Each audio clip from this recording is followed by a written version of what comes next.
Harka fuune hordoftoota Gadaa Entertainment akkam jirtu. Kun Gadaa Entertainmentii guyyaa har'aa kan ammoo muuziq piroodakshinii yookaan muuziq kompoozishinii irratti jalqabaa kaanee haga dhumaatti kutaa kutaadhaan barnoota waa'ee baasu tokko isinii dhiyeessuudhaaf hin dhufe. Jalqaba irratti namoonni Gadaa Entertainmentiif haaraa taatan sabiskiraayib godhaa, kanneen maatii taatan immoo laayik sheer gochuudhaan hiriyoota keessaniin ga'aa jecha.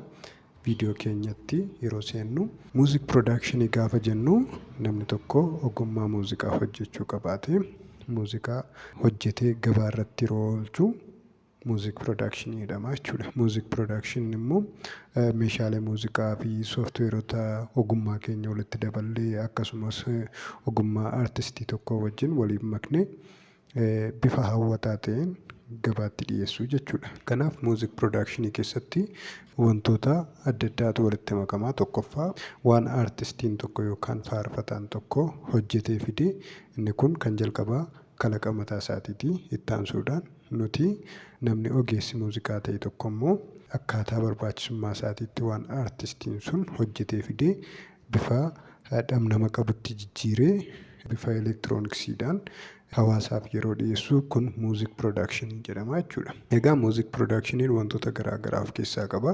Inni jalqabaa muuziq arreenjimentiidha. Muuziq arreenjimentii jechuun muuziqaa tokko qopheessuudha. Muuziqaa qopheessuuf wantoota garaagaraa nu barbaada.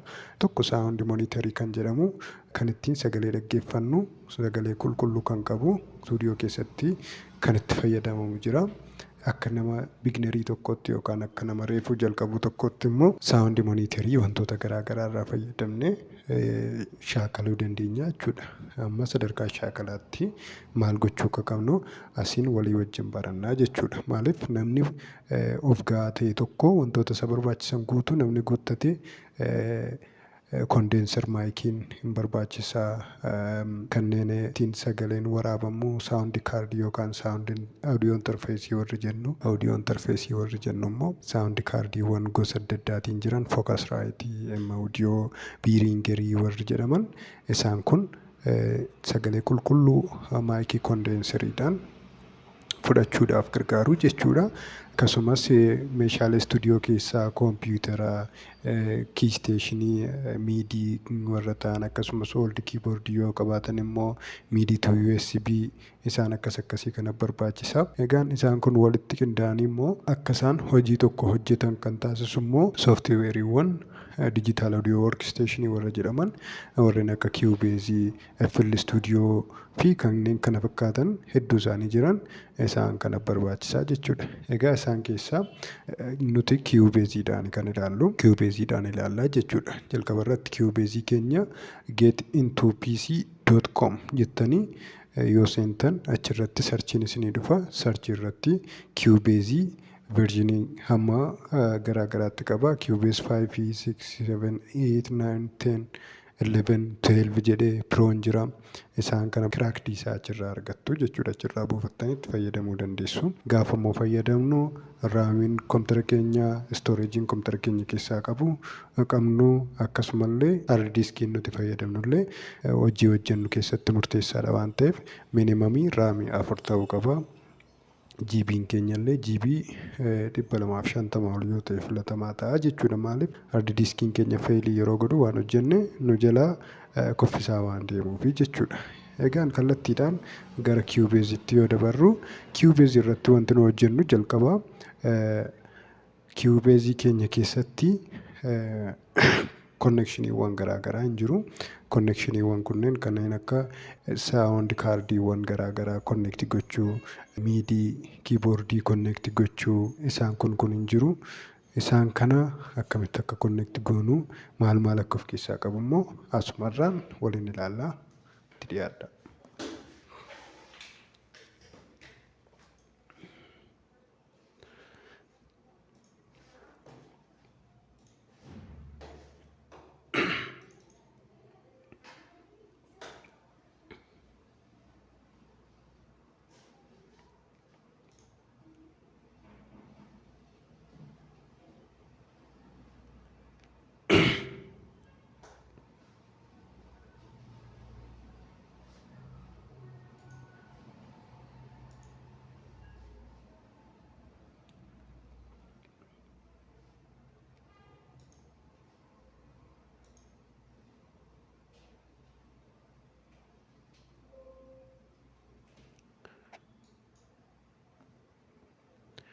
Tole, jalqaba irratti kiiwubeezii keenya kan daawunlood goone kompiitara keenya keessatti qabnu kiiwubeezii inistoolii goonaa jechuudha. Kiiwubeezii an buusee fe'eera waan ta'eef yoo baay'ee si rakkise immoo koomentii irra naa kaa'aa akkamitti akka buusnu akkamitti akka feenu isinan argisiisa. Kanaaf kallattiidhaan istaartii wiindoo keenyaa keessa dhaqnee kiiwubeezii keenya haala kanaan jira.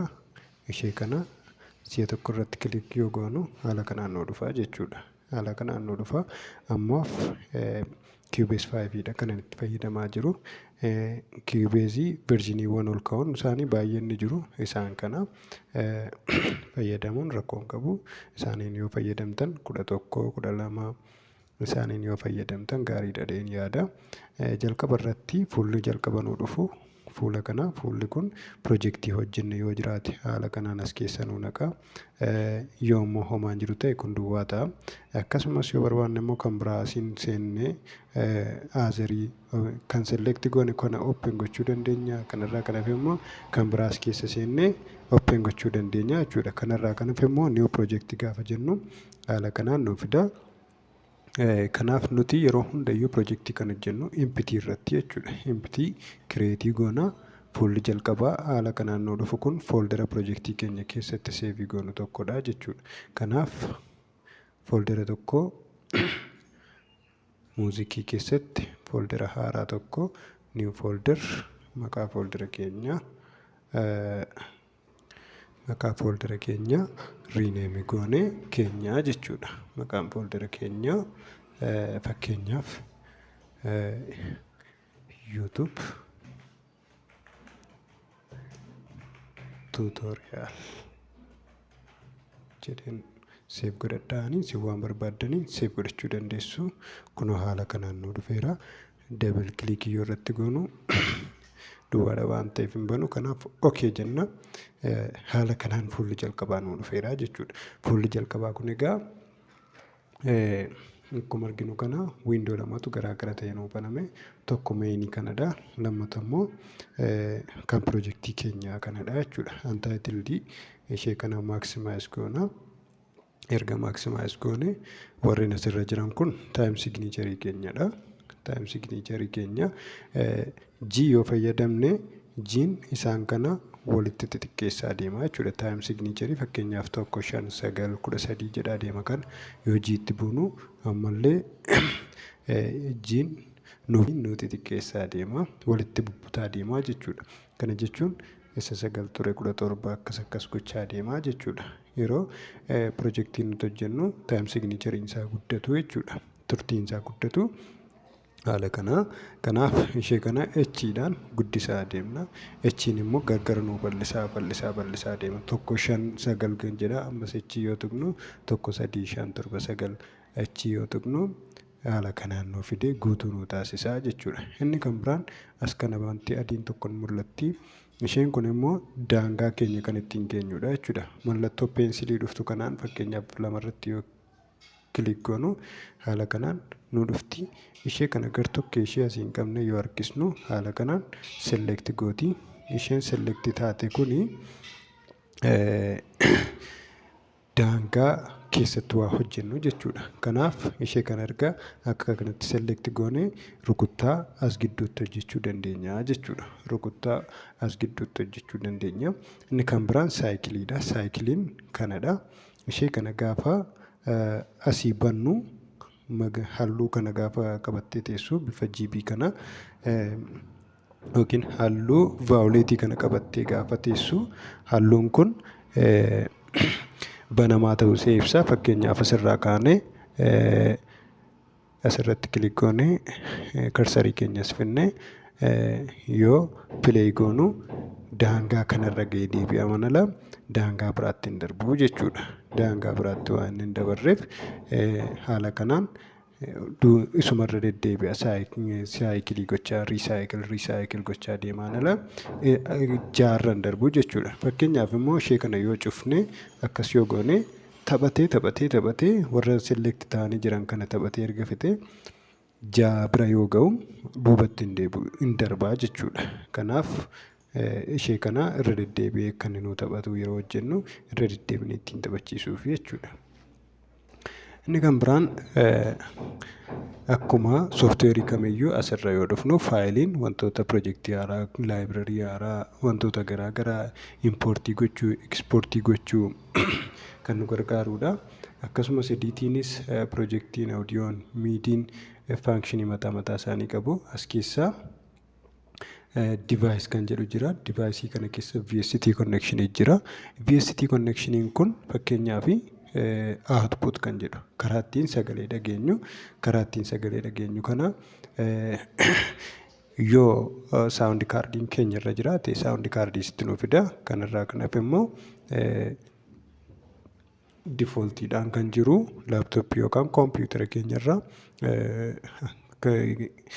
diraayiverii sagalee keenyaa fayyadamee ispiikerii koompiyuutara keenyaa yookaan eerfoonii koompiyuutara keenyaatiin sagalee akka dhageenyu nu taasisaa jechuudha. Inputiinis haaluma kanaan karaa ittiin inputii fudhannu maayikiiwwan garaa garaa fudhannu as keessatti arganna. Asiin yoo barbaannes asiin advaas goone asiin gashuu dandeenya jechuudha. Inni kan biraan wiindoodha. Wiindoo kan jennu kun immoo QPS piroojeektii 5 piroojeektiidha kuni. Isheen kun wantoota nu riisentilii bannee fi meenii kan ta'e adda baasee asii arganna jechuudha. Fakkeenyaaf asitti deebi'uuf kana dhufna. Fakkeenyaaf divaayisii keessa dhufnee gaafa VST instrumentii tuqnu haala kanaan ishee kana eksi goonee bahuu dandeenya. Kaansel ishee kana jechuudha. Isheen kun amma fakkeenyaaf yoo maaksimaayis taate akka kana gaafa ta'u duubatti deebi'uudhaaf wiindoo dhufnee QPS project main peejii keenyatti deebina ishee kanaan jechuudha.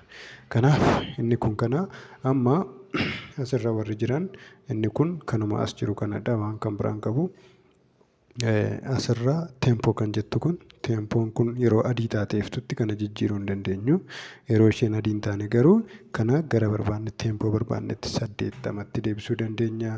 Inni kan biraan baarii keenya yookaan meeqaan akka inni deebi'u taphatu signiicharii keenya 44 kan jettu kana asirra jijjiiruu dandeenya jechuudha. Yeroo akkas ta'u kana 43, 3/4, 2/4 waan akkasiitiin jechuudha. Inni kan biraan meetiroonomiidha. Meetiroonomiin kilikiin kun oonii gaafa taatu yeroo nuti kanarratti kilik goonee taphachiisnu haala kanaan sagalee nu dhageessisaa jechuudha. Sagalee kana as keessaa dhageenya. Kun cufaa yoo ta'e garuu hin dhageenyu jechuudha. Inni kan biraan auto quantizationiidha. Auto quantizationiin awutomaatikii banaadha yoo ta'e waan hojjennu yeroo mana hojjennu quantize gochaa deemaa jechuudha. Moor garuu immoo yeroo hojjennu akka inni quantize hin gooneef immoo ishee kana off goone maanuwaalii ofii keenya arga finnee select goone quantize gochuu dandeenya jechuudha. Inni kan biraan karsariin kun object selectionidha. Akkuma sila argitanii waa tokko select gochuu akkas kan ittiin fayyadamnu. Inni kunillee kanuma wal fakkaatudha. Selectionii akkasiitii fi kan inni gargaaru. Inni kun ittiin murmuruudhaaf kan inni gargaaru haala kanaan jechuudha. Inni kun immoo giluudha wal quunnamsiisa. Kun irreezeriidha hin balleessaa. Kun magnaayifaayi godhee argisiisa. Haala kanaan isheen kun immoo diroo gooti. Yeroo muuziqaatti seennu kana hundayyuu hin fayyadamna waan ta'eef isaan kana hundayyuu fayyadamaa deemna jechuudha. Kanaaf amma kallattiidhaan faayila tokko kireet goone achi keessatti siloo tokko akkamittiin akka fayyadamnu hojjennu isin argisiisaa jechuudha. Kanaaf YouTube tuutoriyaalii keessa dhufnee amma H'dhaan guddifannaa haala kanaan guddifanneerra. Leengizii keenya asii filannaa. Leengizii keenya daangaa mataa keenyaatiin jechuudha. Kana sadii nu gahaa jechuudha. Duppilikeetii goona yoo barbaanne malee kun nu gaha. Kun nu gahaa. Quantization keenya asii filannaa. Quantization 116 tripleetii kan irratti hojjenna. Amma bakkee kana dhufnee raayit kilikii goonee add instrument track. Add instrument trackii as keessa dhufnee heeliyoon waanii loodii goona. Hamma kaawuntii 5 loodii goona. Kan 5 hojjedha waan ta'eef jechuudha. 5 loodii goona. Ergasiin booda maal hojjenna kan jedhu walumaan ilaalla. 5 loodii erga goonee booda ishee kana hin cufna. Ishee kana 82 siloo tokko walii wajjin hojjenna waan ta'eef jechuudha. Kanaaf 82 erga jenne riineemii goona warra kana. Ishee kana kiik diraamii, ishee kana toom, hiits, ishee kana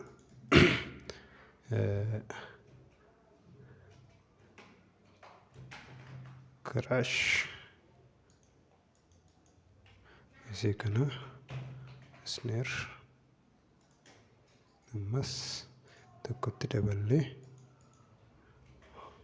riim. Isaan kana hunda gashaa deemna jechuudha. As dhufnee bakkee kanarraa maal filannaa? Bakkee kanarratti diraay istaandaard kiit koomanii ishee kanarraa sagalee fayyadamna jechuudha. Loodii nu ta'eera. Haala kanaan erga loodii goone koompiyuutera keenyarraa kiiboordii koompiyuutera keenyaatiin hojjechuu dandeenya waan ta'eef alti pilaas alti jennee altii gadi qabneetu gadi dhiisin kee gadi qabna. Virchuwal kiiboordiin haala kanaan nu dhufaa jechuudha. Haala kanaan erga dhufee sagalee keenya haala kanaan dhageenyaa jechuudha. Haala kanaan sagalee keenya erga dhageenye kanaan rukuttaa hojjennaa jechuudha. Amma rukuttaa keenya hojjechuudhaaf bakkee kana dhufnee bakkee kana bakka selekti ta'e kana keessa dhufnee dabal kilikii goona. Dabal kilikii gaafa goonu haala kanaan nu dhufaa jechuudha. Amma echi yoo goonu nuun hojjetu sababni isaa alti pilaas keedhaan virchuwal kiiboordii waan bannee jirruuf noormaal kiiboordii hamma alti pilaas keedhaan virchuwal kiiboordii deebinee cufnutti nuun hojjetu waan ta'eef maal goona as keessaa dhufnee sagalee loodii goona.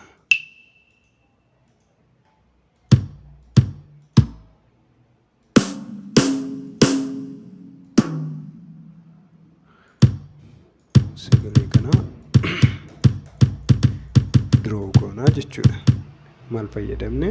Ishee kana fayyadamne siiwaanii kanarratti sagalee kana daraddarree hojjennaa jechuudha.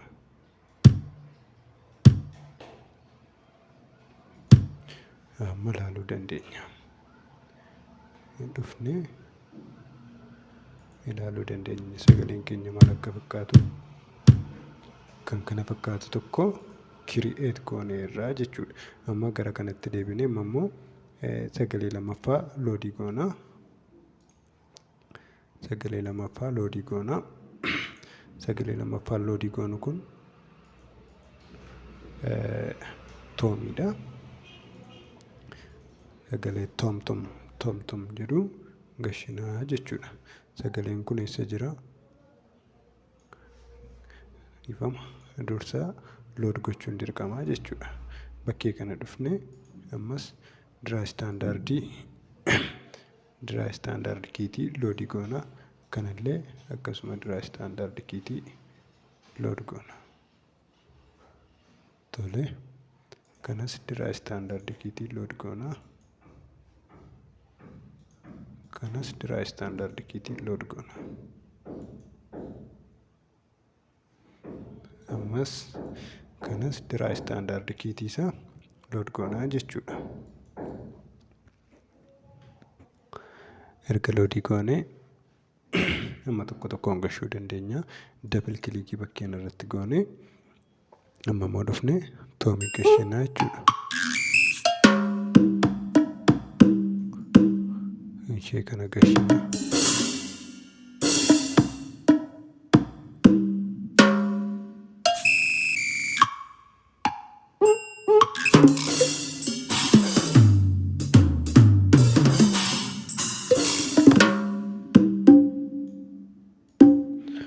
kanas fayyadamuu dandeenya. Kanas fayyadamuu dandeenya.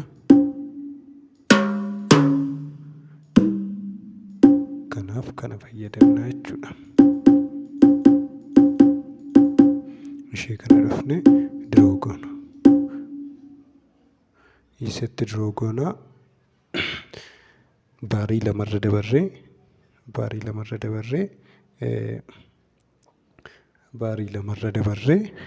baarii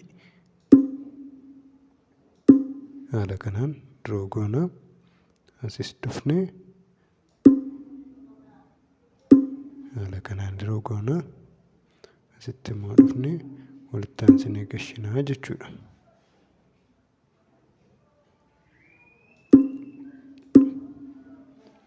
Ergasii sagaleen isaa immoo xiqqoo ishee akka inni garaagara ta'uuf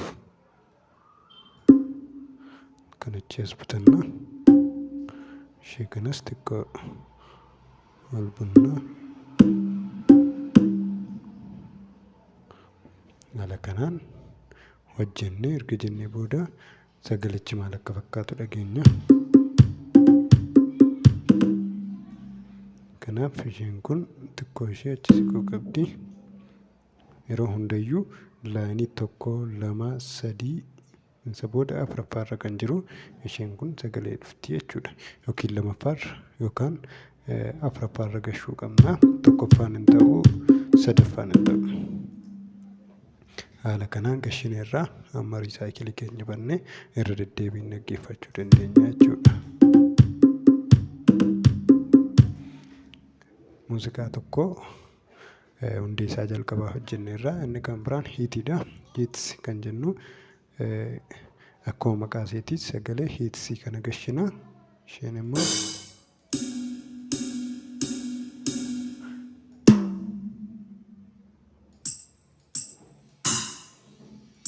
ishee kana gashina.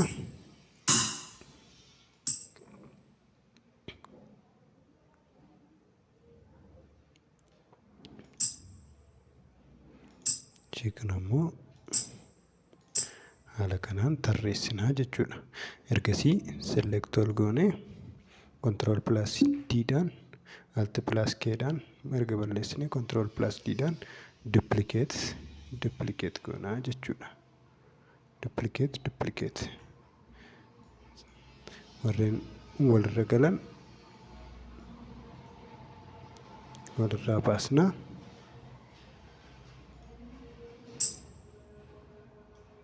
Tartiiba sirrii gashinaa jechuudha.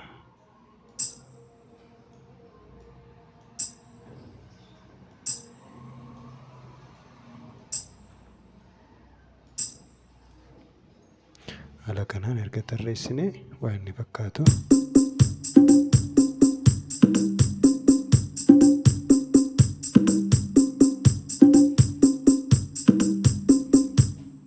Haala kanaan gashinaa jechuudha. Erga haala kanaan gashine inni kan biraan kiraashii gashina. Kiraashii immoo dhuma kanarratti tokko gashinaan hin ga'a waan ta'eef.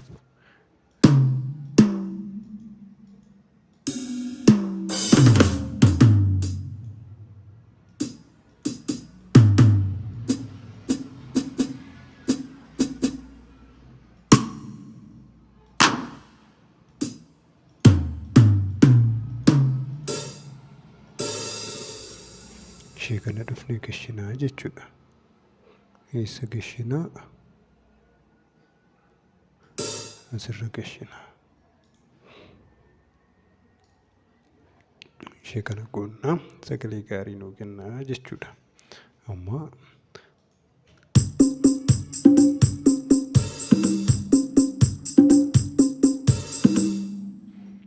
kana fakkaataa. Haala kanaan jalqabaa gashineerraa inni kan biraa riimii gashuu dandeenya. Amma riimii keenya sagalee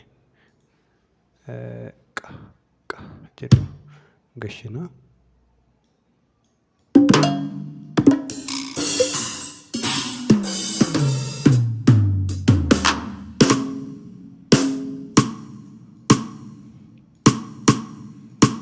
Ishee kana gashinaa jechuudha.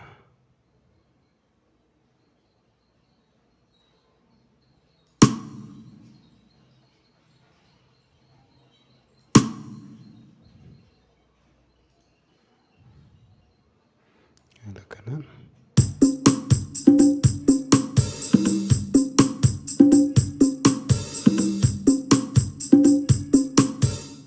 haala kanaan erga gashinee isneerii keenya yoo barbaanne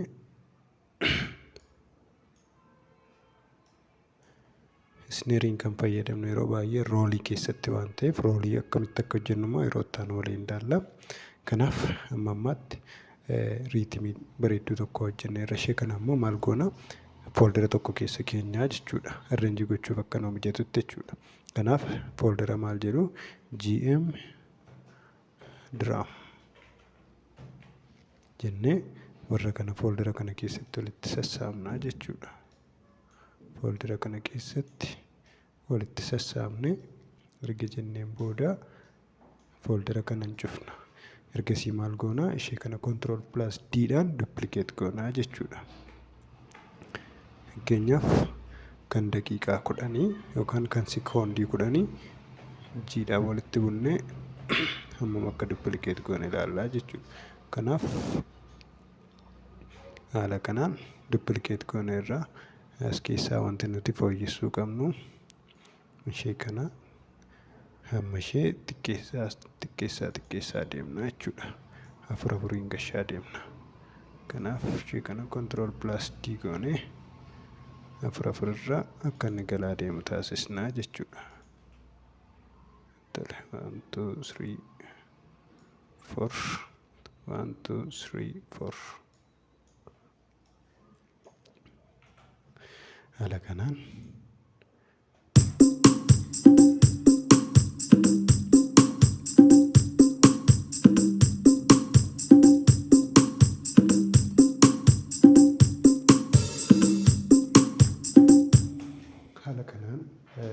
siloo salphaa tokko kiubeezii fayyadamne hojjenneerraa jechuudha.